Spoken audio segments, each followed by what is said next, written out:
દાહોદ કસ્બા ખાતે ગૌરક્ષક ટીમ પર જીવલેણ હુમલો, પોલીસ નિષ્ક્રિય।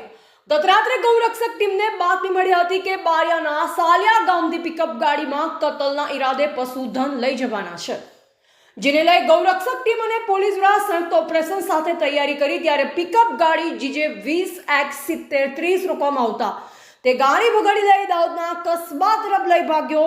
ત્યારે તેની પાછળ ગૌરક્ષક ટીમ અને પોલીસ પણ દોડી ગઈ। ત્યારે ત્યાં પોતાની સાથમાં મુસ્લિમ સમુદાયના 50 થી 60ના ટોળા દ્વારા નાની ઉંમરના છોકરાઓથી લઈ યુવાનો દ્વારા ગૌરક્ષક અને પોલીસ ઉપર ઈટ પથ્થર અને લાકડી વડે જીવલેણ હુમલો કરવામાં આવ્યો।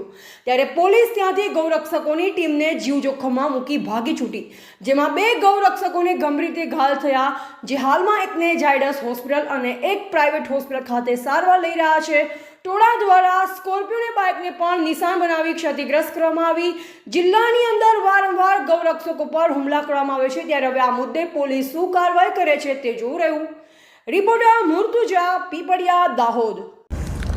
આજરોજ ગૌરક્ષા દળ દાહોદ ટીમને માહિતી મળી હતી કે પશુ ભરેલી અને આ રમજાન માસ ચાલે છે, જેમાં ગૌ માસને આ બધું લઈને આવવાના છે તેવી માહિતી મળતા અમારી ટીમ પોલીસ કંટ્રોલને જાણ કરી છાણઘાટી ખાતે પકડવા માટે ઊભા હતા।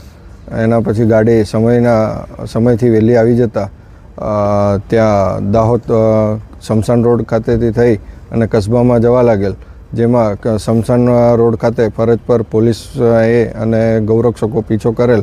કસ્બા પટલી ચોક ખાતે ગાડી રોકેલ અને ત્યાં ગાડી પોલીસ સાથે લઈને આવતા સ્થાનિકનું કસાઈઓનું ટોળું આવી અને એમને લાકડીને પાઇપ અને પથ્થરમારો કર્યો, જેમાં ગાડીને નુકસાન થઈ છે અને અમારા ગૌરક્ષક હિરલ ચંદ્રવંદન કંથારિયા અને હિમાંશુ હરિચરણ યાદવ તેમને ઈજા થયેલી છે।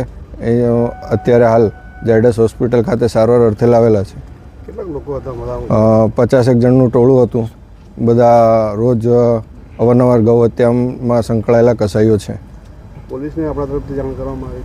પોલીસને જાણ કરવામાં આવી, પણ અત્યારે હાલ સારવાર અર્થે હોસ્પિટલમાં એ કરેલ છે।